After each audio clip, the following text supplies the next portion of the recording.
Live on DSTV channel 421 and GoTV channel 125 and around the world on myjoyonline.com. This is Joy News Prime with me, Carlos Scaloni. Coming up tonight, Inspector General of Police Christian Tete Yohono says suspect involved in the Ablekuma North election violence will be put before court by Friday as he and other police chiefs meet executives of the Ghana Journalists Association to provide updates of investigations into the recent attacks on journalists. Also, 600 police officers armed with heavy artillery and drones deployed to Akwetia constituency after undergoing rigorous training to prepare them for high-risk situations during the upcoming September 2 by-election. We have details as IGP Christian Tete Yohono assures to protect the ballot and maintain order, assuring the election will be free and fair. Also tonight, Deputy Roads Minister Alhassan Suini apologizes to motorists over a poor Ofankor Nsam Road. We bring you details and take you to the Public Account Committee, where members expressed anger at the Council of State and Office of Government Machinery for appearing before the committee over half an hour late. Also tonight, the Kokofo Queen mother issues 10 warning on dress code ahead of tomorrow's one-week observation of the late Asante Hima. We'll bring you details in Kumasi ready to host thousands of mourners under tightened security. Well, remember, we are your home of independent, fearless, and credible journalism. Stay with us.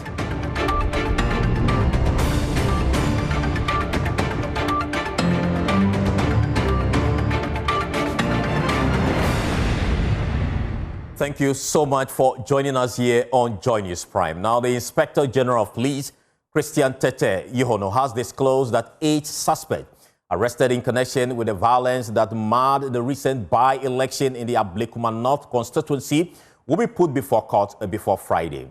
Speaking to journalists, the IGP revealed that the suspects were being processed as of Monday. Now, according to him, the police service is making steady progress and is committed to ensuring that justice is served for any electoral infraction or professional misconduct.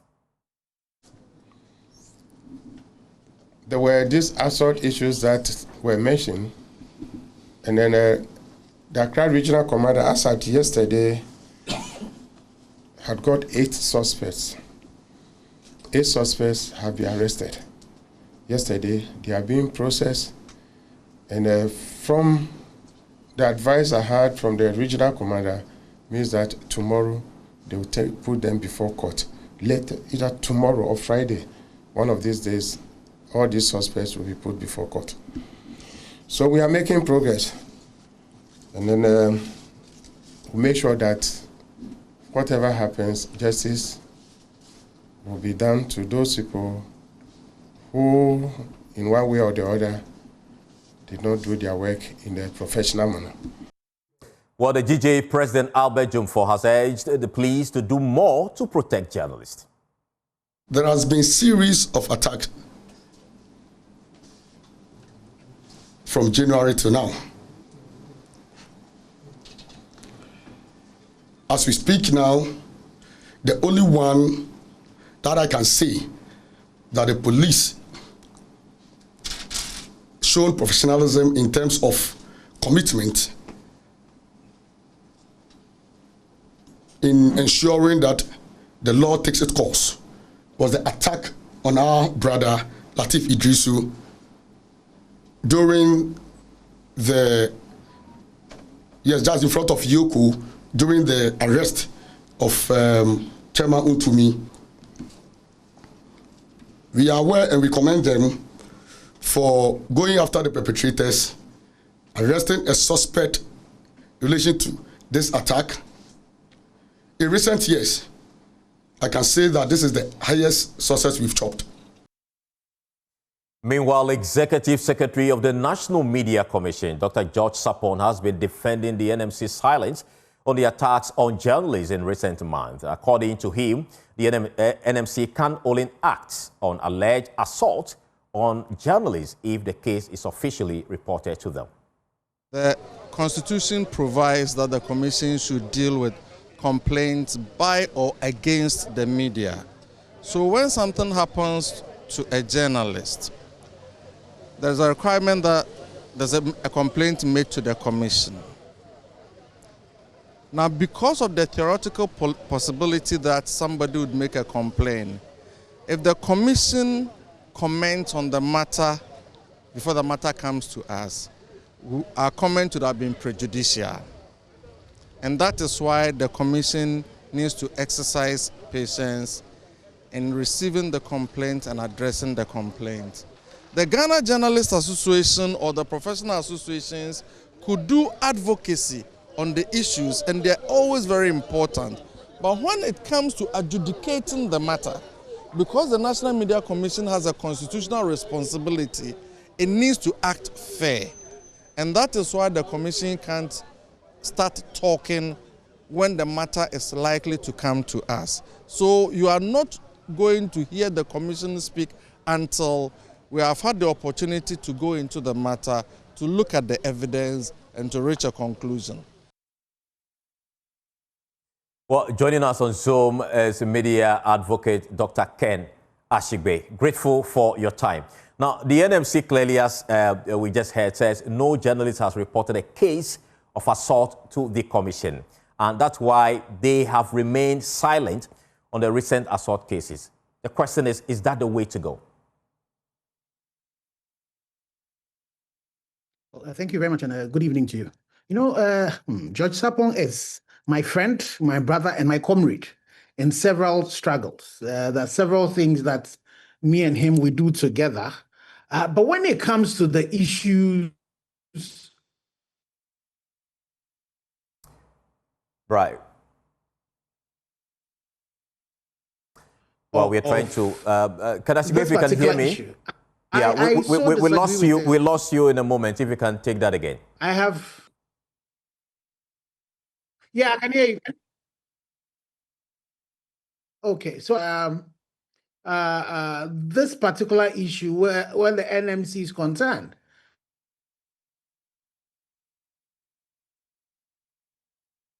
I disagree with my team in the past, today, and into the future. So is the NMC asking for to come out of the grave, to come and report to them, that he's been assaulted? Can you hear me? I can hear you, Doc. Okay, so is the NMC also going to, when we have palpable evidence, when we have people who've been beating, where we all can see it, I'm not too sure that this attitude of the NMC when it comes to dealing with the issues of attacks on journalists, you know, is tenable. But, you know, George is the executive secretary. Where is the NMC president, the new NMC president, in all of this? Since he took over, I don't know whether it's he or she, we've not heard of them. They are the commissioners. And I think that the NMC needs to pay particular attention to this. And for me, it's the reason why I would celebrate the current GJ president. The GJ president, why? Some of the people they are following are not people who are members of the GJ. But definitely once a journalist is attacked and it becomes public record and we'll all hear of it, it is important that all institutions of state and then all other bodies, you know, there are several bodies that get involved in this. They are not even paid. They are not constitutional bodies that have been set up. So in this particular situation, very respectfully, you know, when you are attacked, you know, on TV, they are waiting for you to come and tell them you see this particular scene where, you know, somebody, what again do you want? And so for me, I think that the NMC, their rule book, they need to really look at it again. Because even the police, you know, who would wait for you, you know, when issues happen for you to report? The police, when they see crime being committed, they take action. And even for all of us as citizens, you know, when we see crime being committed, we are supposed to take action. So I believe that when it comes to the NMC, they should not wait in this particular situation that you're showing us. In the situation of Latif, you know, in the several incidents that we've seen, they should not be waiting for reports to be made. They are better erring on the side of journalists who have been beating, you know, who they have gone to deal with, rather than waiting and us having the issues of, Latif, who is still currently undergoing treatment. We have the situation of Pius Kumi, for example, who was beating during coverage of an election. As we speak, he's had 7 surgeries, was still trying to raise some money to take him to India for further surgery. And so these are really, really very foundational. We all know the records that we've had from January up to date, the numbers. And so I am grateful to the current GJA president. It's the reason why when he stood for elections, I really openly endorsed him. And we also are grateful to the IGP for meeting up with the GJA today. We're hoping that we'll get some results. People that you can't beat journalists. You know, if even you disagree with them, there are ways by which you make sure are due. Right. Thank you so much, Doc. We'll leave it here, but we'll still keep our eyes on the situation with regards to journalists who have been assaulted lately. Now, tonight, Akwetia comes under heavy police presence. 600 officers have stormed the constituency after days of intense training with strict marching orders to secure the by-election grounds. But not everyone is convinced. The opposition MPP is already accusing the police of bias and mishandling past polls. My colleague Michael Ashigay has more. 600 officers, armed, trained and deployed. For the next 2 weeks, Akwetia will be under the heaviest police presence in recent memory. Their mission? To conduct spot checks for weapons, deploy drones, and protect ballot boxes at all costs. And as I'm talking about now, those 600 men have already moved to Akwetia. They are going to soften the ground.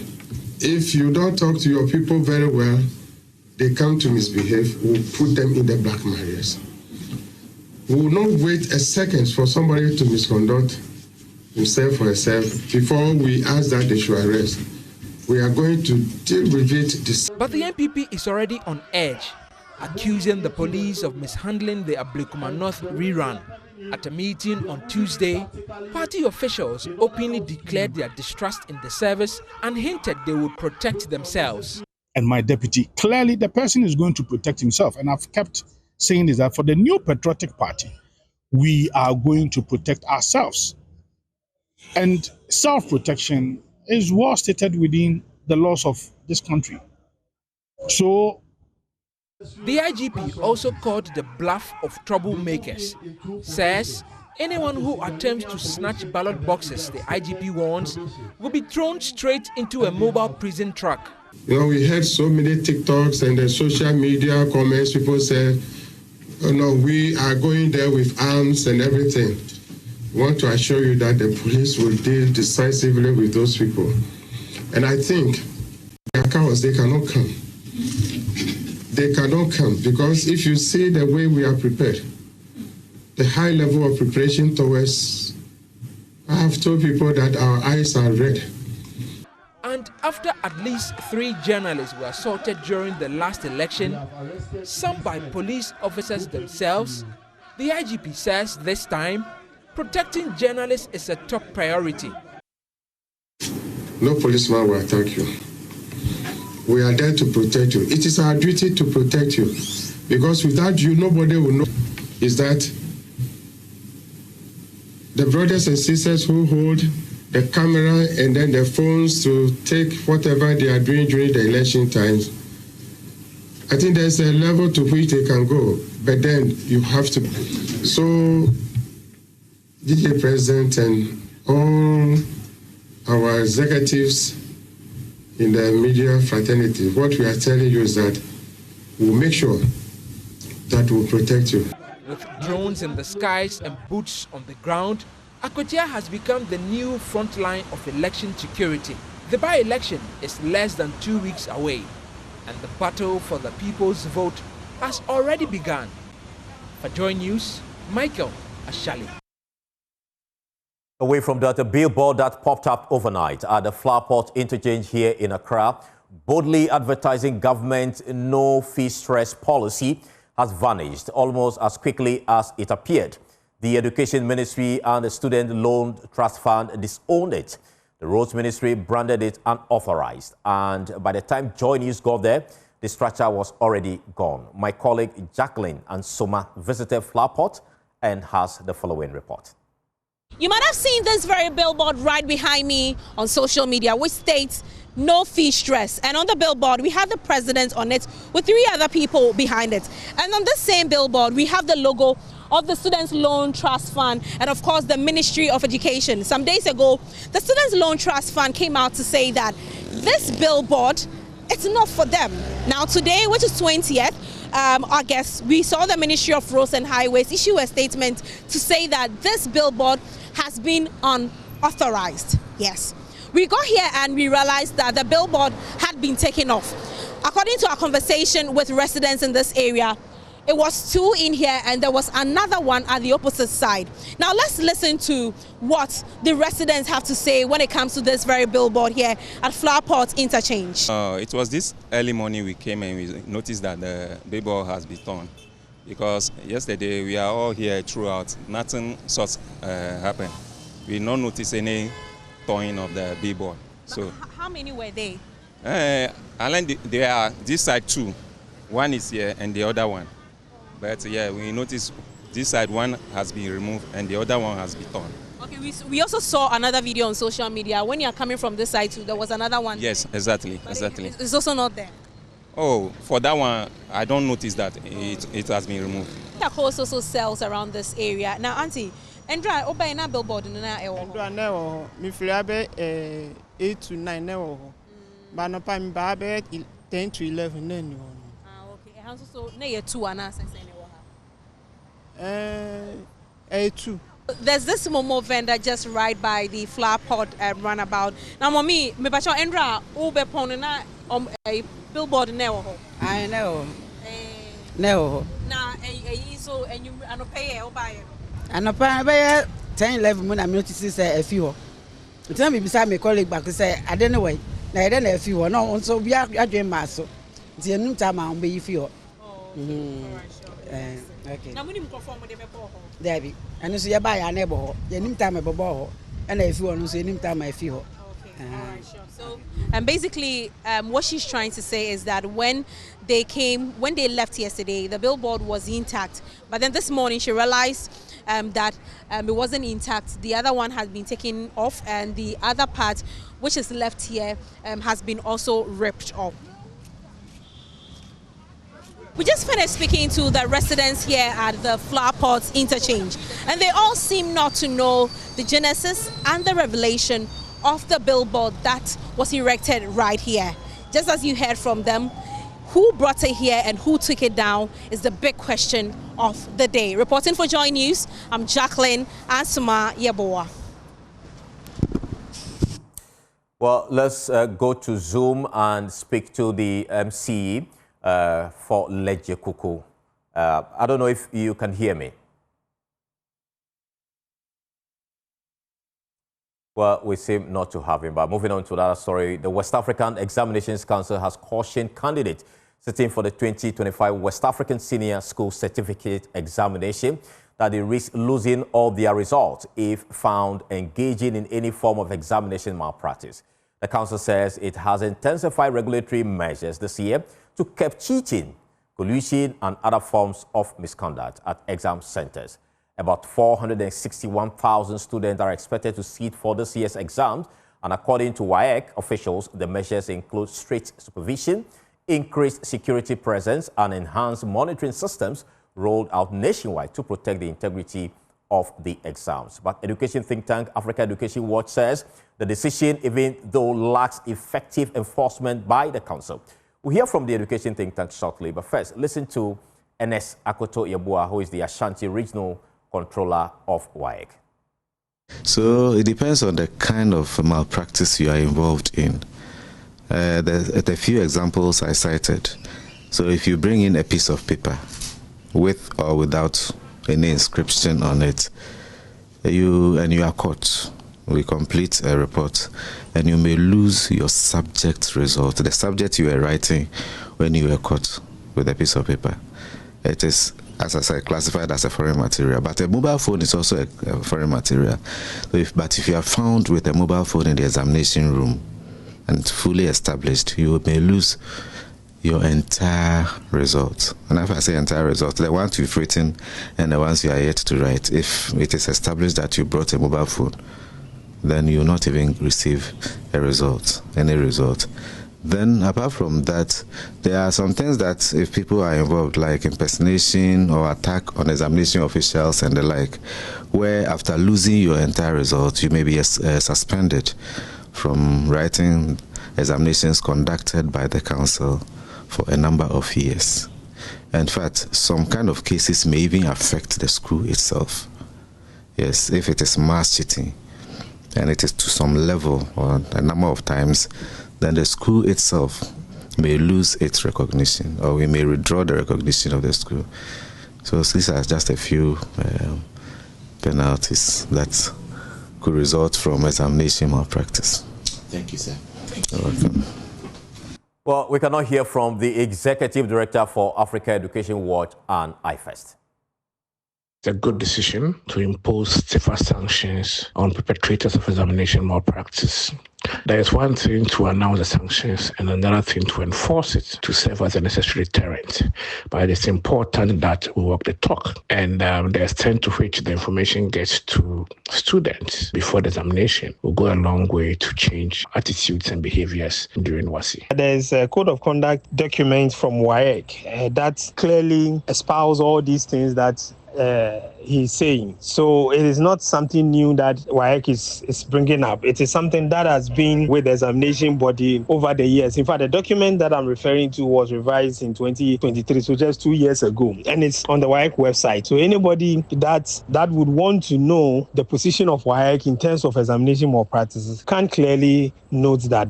Maybe what we have to do is to make it more public. Maybe before exams time, WAEC can sponsor some advertisements on the punishment for each act as has been espoused in the document. Now, the Deputy Minister for Roads and Highways, Alhassan Suhuyini, has offered an apology to drivers and commuters along the Ofanko-Pokwase Sound stretch over the bad state of the road. The 33.4-kilometer pothole-riddled stretch has been in the news over the last few days over how passengers had to spend long hours in traffic because of its poor nature. Honourable Chair, I have my minister's permission to first of all apologize to all motorists on that stretch. It's one of the hot potatoes that we inherited at the ministry. By the time we got to the ministry, the contractor, like many other contractors across the country, had already abandoned site due to non-payment. And we have been working with the finance minister to ensure that we get some releases to these contractors so they can go back to complete some of these very critical projects. Fortunately, the finance minister has been cooperative. In the past, even before releases were made, we had meetings with some of these contractors, and based on assurances, some of them agreed to go back to site, for which we are very grateful.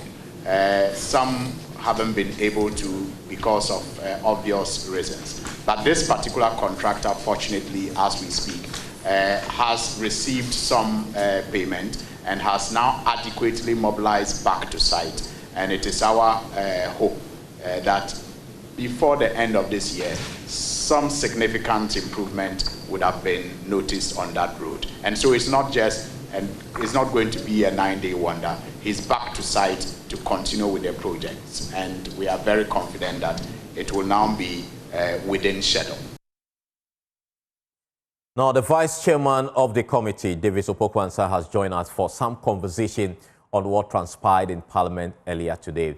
Thank you so much for your time. You earlier, in an interview with my colleague James Aveji, expressed strong reservations about what transpired today.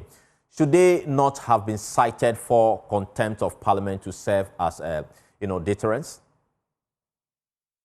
Well, I think that we certainly have the powers to do that, but we feel that we are not gotten to that stage.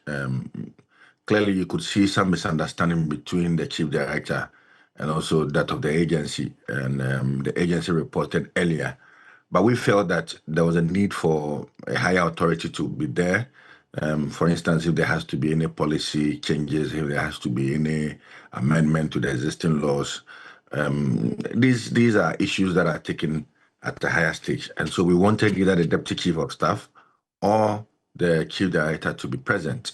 Subsequently, we've gotten assurance from the Deputy Chief of Staff that in all future appearances of the Office of the Government Machinery before the committee, she's going to avail herself, and she did not know about it. We sincerely think that she was not really informed, and moving forward, the right thing will be done. So that has to do with the absence of the Chief Director and also the Deputy Chief of Staff at today's sitting. But that said, the various infractions that came up are issues that have been addressed, and hopefully in our report we'll be making some recommendations to the plenary when we resume Parliament somewhere in October. Yeah, regarding the infractions you mentioned, concerns have been raised several times about your sittings where you discover a lot of these infractions, but yet nothing is done about it. Going forward, what will be your work on that as a committee to ensure that those infractions are dealt with? Well, I think that then it's a misconception. It's misinformation that flies out there that the Public Accounts Committee really, after sitting, do not really do anything to help retrieve these monies. By law, if you look at the audit service and the Constitution of the Republic of Ghana, the Auditor General is supposed to bring his report to Parliament. Then the Parliament refers him to the Public Accounts Committee. I can tell you that in most of the infractions that you see in the Auditor General's report, about 90% of them get resolved some 2 weeks after our invitations get to the various agencies.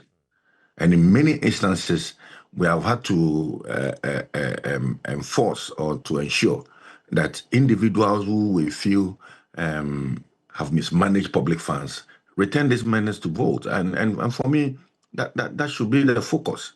The other most important thing that usually do not come to the attention of the public is how the sittings of Public Accounts Committee have helped change how public financial or public finances are handled.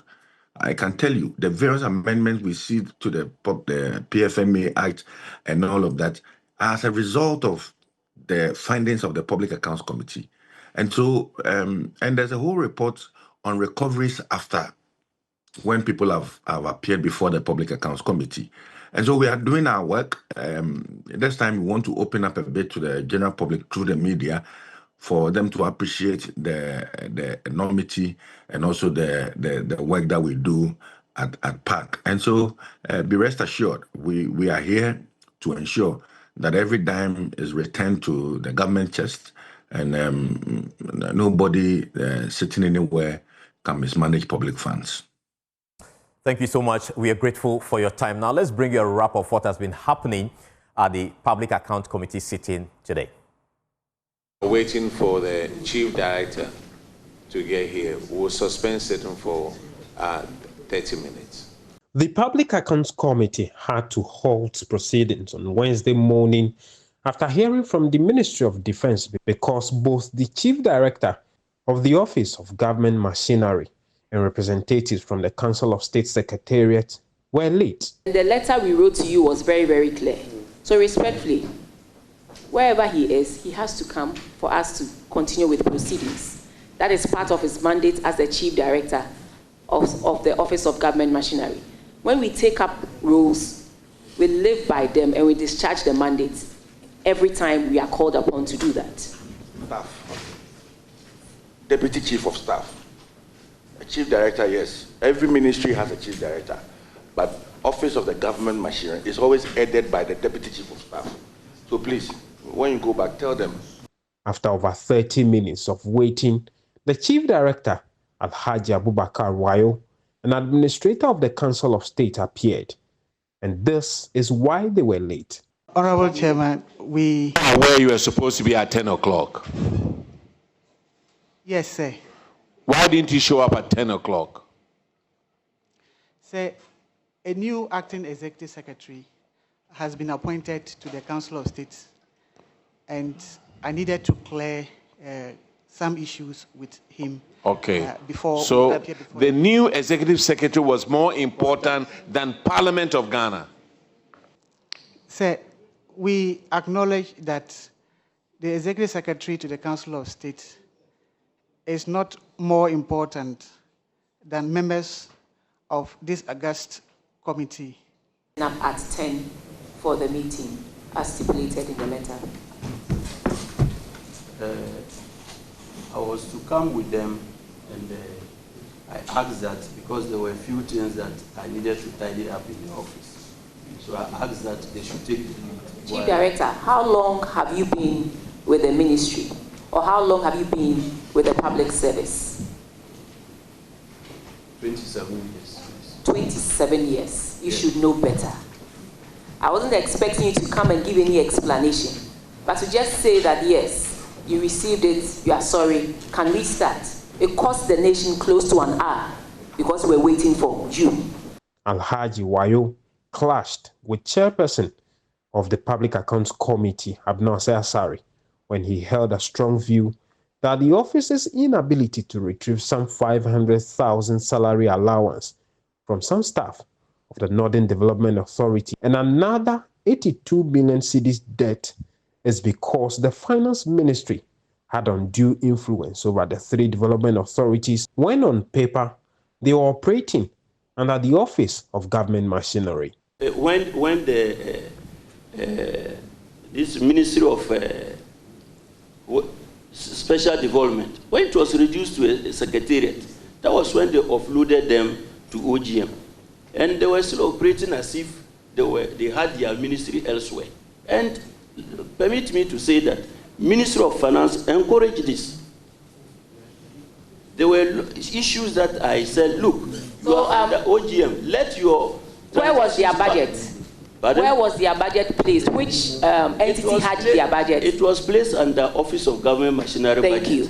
We didn't have control over how they were... If a budget is placed under you and you sit on TV and tell Ghanaians that the budget was under you, you were in charge of their budget, but you did not have control, then we are in trouble here. Because I'm not cutting you short. That's why I mentioned Ministry of Finance. Respectfully, the budget sits with Office of Government Machinery. Every allocation, every disbursement will have to be authorized by Office of Government Machinery before... And that was not the case here. Let's be very honest. And so, that wasn't the case then here. the auditors, I think you still have to go back to Office of Government Machinery and do a thorough job. Unravel that as well. The Defense and Energy Ministries were the other entities that attended upon the committee, where the Defense Ministry has been referred to the Attorney General for procurement breaches. The Ministries of Trade and Industry, Employment and Labor Relations, and Local Government and Rural Development will appear on Thursday. James Aveji, Parliament House, Accra. This is still the Joy News Prime. We'll take a short break. We'll return with more. Please stay.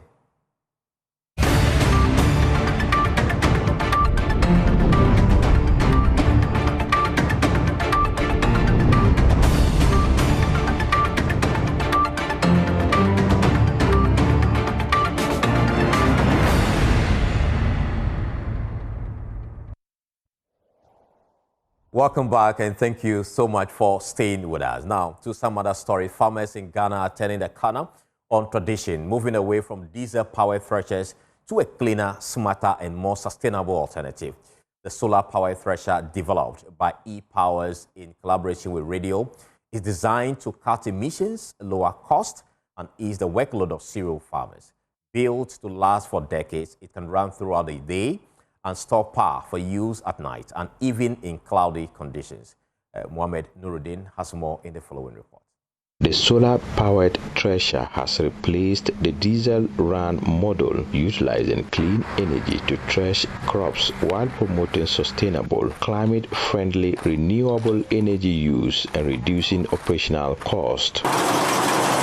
It aims to facilitate the transition from fossil fuels to cleaner energy sources for threshing and alleviate the labor-intensive task associated with diesel-powered threshers. This innovation will help farmers more efficiently prepare their produce for market. Aramani Tewia from E-Powers Construction explains how the solar energy is captured and stored for use. This system has been built intelligently in order to cut when there is an overvoltage, undervoltage, and also other faults that the system is able to detect. The system will last between 20 and 30 years of usage. This system is built to last for about 6 hours every day. That can be able to help these farmers in order to thresh their maize, their millet, their sorghum, and other cereals they currently farm over here. These batteries is also, as I stated, helping them in order to actually save them power so that during the night and cloudy condition, they can be able to use it. The solar-powered thresher will be managed by the Post-Redial Management Committee to ensure that beneficiaries of the project continue to benefit from the gains of the project. The Redial Monitoring and Evaluation Officer, Faustina Povo, says the introduction of the solar system is part of the collective efforts of sustainable agriculture and climate action. The REDA project introducing the Thresher is aimed at contributing to lower emissions. As we are all aware, emissions is on the rise, and one of the key contributors is fossil fuel. And so our existing Thresher, although it's delivering the results we want it to deliver, uses fossil fuel, which is a contributor to climate emissions.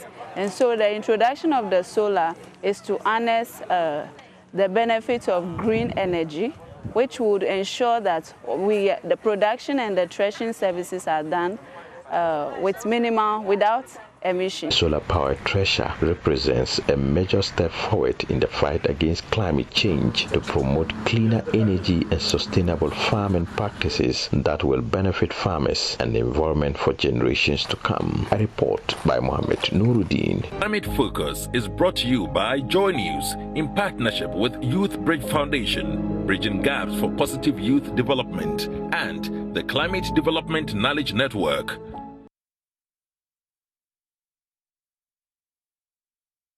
Residents of Harbour View Estate at Sakumono in the Greater Accra region are appealing to government to halt ongoing demolitions within the Ramsa enclave, describing the exercise as, quote, devastating and potentially leading to humanitarian crisis. At the press briefing, they said the demolition, which has already affected about 10.5 acres of land, has displaced families and destroyed investment, homes, and livelihoods. There's more in the following report.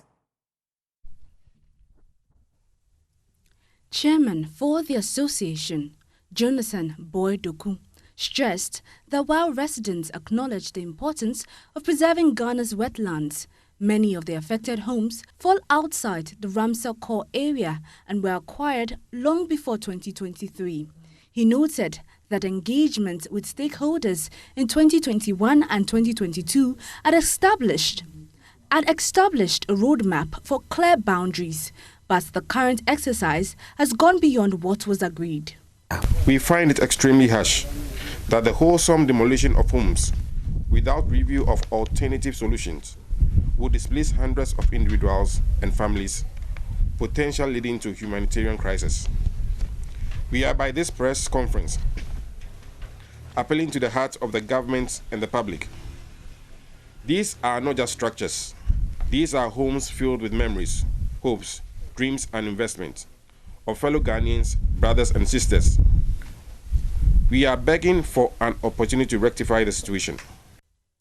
The association warned that indiscriminate demolition could displace hundreds of homes, creating a wider socio-economic and humanitarian problem, even though some of the affected areas are well elevated and not prone to flooding. Humbly, respectfully, plea with Your Excellency to one,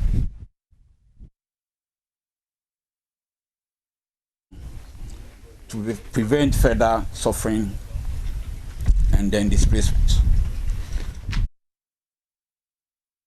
You're still watching Joy News Prime. We'll take a short break. When we return, we'll have a showbiz. But before then, the Kokofo Queen Mother is cautioning mourners to strictly adhere to the prescribed dress code for the one-week observation of the late Asantehima Nana Konadu Yadom III. The rites scheduled for tomorrow at Mensha Palace are expected to attract royal chiefs, government officials, and citizens from across the country. Security in Kumasi has been heightened, with police, military, and other agencies deployed in and around the palace enclave. Fenititru meyo bay, mestre ema nina se, omo ba, omunye decent. Yempeso bibe shishenta de bia ense na emfata ede abaha.